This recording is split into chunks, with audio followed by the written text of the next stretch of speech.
A paz do Senhor, meus irmãos. Vamos hoje aqui com mais um review. Hoje eu vou estar trazendo Deus Fala em Gênesis, o livro do pastor Eliseu Rodrigues, uma abordagem expositiva de cada capítulo. Então, desde já, o livro já nos adianta que não é um comentário versículo por versículo, mas capítulo por capítulo. Vamos estar dando uma olhadinha dele aqui, rápida e objetiva. Este é um guia para você estudar, entender e pregar o livro de Gênesis. Devemos prosseguir no conhecimento de Deus, e Gênesis nos mostra que Elohim é diferente dos outros deuses.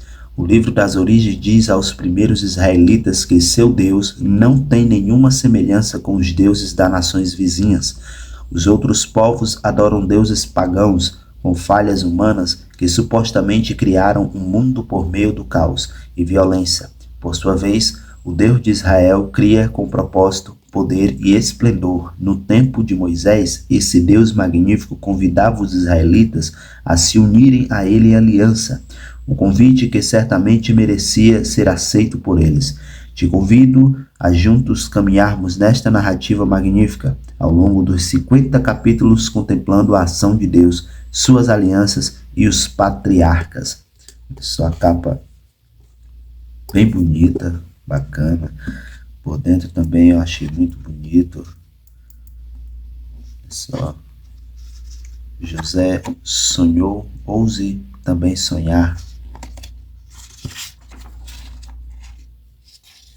Não há 1 centímetro quadrado em todo o domínio de nossa existência sobre o qual Cristo, que é soberano de todos, não possa gritar: é meu.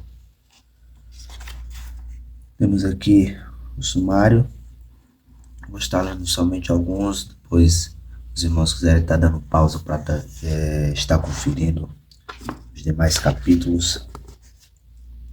Temos aqui logo no capítulo 1, a criação, apresenta o Criador. 2, o Deus revelado em Gênesis 3, a serpente e o cordeiro. 4, Caim e Abel. 5, causa e efeito. 6, injustiça, juízo e misericórdia.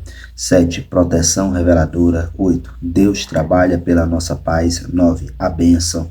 10, o capítulo das origens. 11, efeito Babel. 12, o chamado de Abraão. 13, a descida de Abraão ao Egito. 14, a guerra dos homens e a missão de Abraão.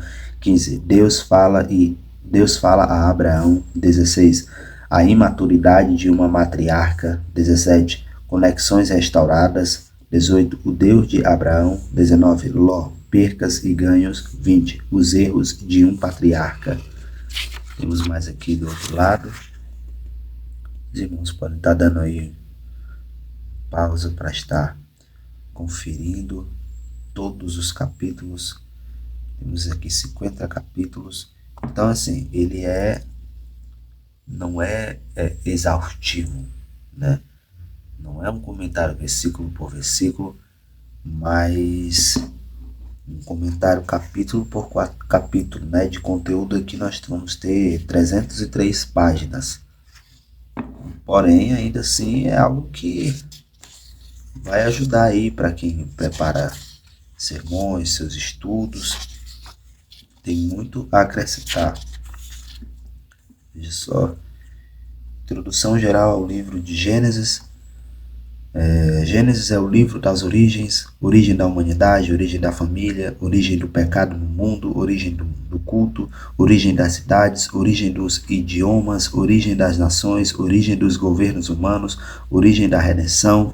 No livro de Gênesis temos a revelação da soberania de Deus nos seus atos, palavras e dons. Estabelece a responsabilidade do homem quanto à sua escolha, suas ações e respectivas consequências. Sem o Gênesis, a origem do mundo e da humanidade seria inexplicável e, por conta disso, permaneceríamos entregues às teorias dos incrédulos. Temos aqui história primitiva, história de Israel, isso aqui na introdução ainda. Gênesis consuma no Apocalipse. Um exemplo aqui, em Gênesis nós vemos o primeiro céu e a primeira terra, Apocalipse, o novo céu e a nova terra. Gênesis, o primeiro jardim, a árvore da vida é guardada. Em Apocalipse, a cidade do jardim e a árvore da vida disponível. Em Gênesis, o primeiro casamento, em Apocalipse, o último casamento, as bodas do Cordeiro. Em Gênesis, Satanás tenta Eva a pecar. Em Apocalipse, nós vemos Satanás é lançado no lago de fogo. Em Gênesis, a morte entra em cena. Em Apocalipse, não há mais morte. Em Gênesis, a construção de Babilônia. Em Apocalipse, a destruição de Babilônia. Em Gênesis, a promessa de um Redentor. E em Apocalipse, o reino do Redentor. Temos aqui o capítulo 1. A criação apresenta o Criador. Se a Bíblia é o livro do Criador, o capítulo 1 de Gênesis é o capítulo da criação. Gênesis fundamenta nossa fé demonstrando que o cristianismo não começa com a ordem aceite Jesus como seu Salvador, mas começa com no princípio criou Deus os céus e a terra. A primeira frase do credo cristão é creio em Deus, o Pai Todo-Poderoso, Criador do céu e da terra.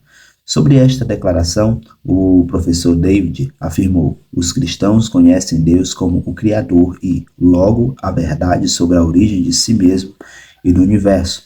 Por meio da fé somente, seguindo esta introdução, estamos prontos para explicar a causa original de toda a perdição e a resposta para ela da morte de Cristo. Deus fala. Ele é o ser supremo que se comunica, conforme os versículos citados aqui. Sobre o que estamos discorrendo aqui, também devemos observar as afirmações dos salmistas, onde conseguem com muita sensibilidade captar a ideia e implicações da fala de Deus e o universo. Vou dizer o que ele vai usar muito dos salmos. Olha só. Temos aqui praticamente já um sermão, né? Ele põe aqui os tópicos, os subtópicos. Vamos dar ler aqui um trecho do capítulo de número 2, olha só, temos a conclusão. Capítulo 2, o Deus revelado em Gênesis. Vamos ler essa parte aqui do tópico 2. Deus fez da sua criação um exército organizado. A obra da criação é chamada de exército. Tal expressão aponta para a multiplicidade das coisas sobre a terra e no céu, fazendo-nos lembrar de um grande exército com suas várias divisões e patentes militares. Isso significa que toda a criação se submete ao senhorio do Supremo General como um exército ao seu superior. Raimi observa bem ao afirmar que o Deus que cria também é o Deus que governa. Na obra da criação já podemos observar as implicações do reino de Deus. Esta nomenclatura é usada muito tempo depois ao relato que estamos considerando aqui, mas as considerações dos textos das origens já comunicam aquilo que é exposto séculos seguintes. Este ato livre de Deus e o seu governo contínuo sobre tudo que ele criou, a sua soberania, comprova o elemento fundamental da teologia bíblica. Deus é distinto da sua criação.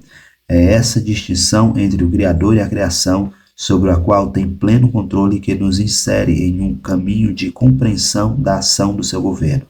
O exército submetendo-se ao seu general. Veja na Bíblia que nenhuma ordem divina dada ao exército da criação foi desobedecida. Nós temos aqui os textos bases.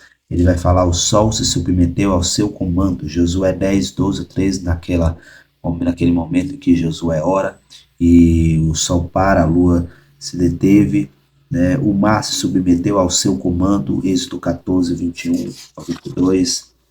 As estrelas se submeteram ao seu chamado, Isaías 40, versículo 26. O mar e o grande peixe obedeceram à sua ordem, Jonas capítulo 1, 4 ao 17. O vento e o mar se submeteram à voz de Deus encarnado, Jesus Cristo, Marcos capítulo 4, versículo de número 29. Ainda devemos considerar que os anjos servem a Deus como exército, a igreja serve a Deus como exército, a criação serve a Deus como um exército. A Bíblia sempre apresenta o Senhor como o Deus dos exércitos e não de um exército apenas. Confira as seguintes passagens e aí nós temos mais referências. Então é isso, pessoal. De uma forma rápida e objetiva, estou aqui apresentando esse comentário bíblico aqui do pastor Eliseu Rodrigues, e pelo que eu li ali no início do livro, os planos dele é de fazer mais comentários assim dos livros da Bíblia, né?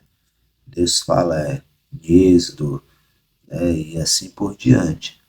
Então, se você curtiu, deixa aí o seu like, deixa aí um comentário, siga o canal para estar dando uma força e até em breve, se Deus permitir. Que Deus os abençoe.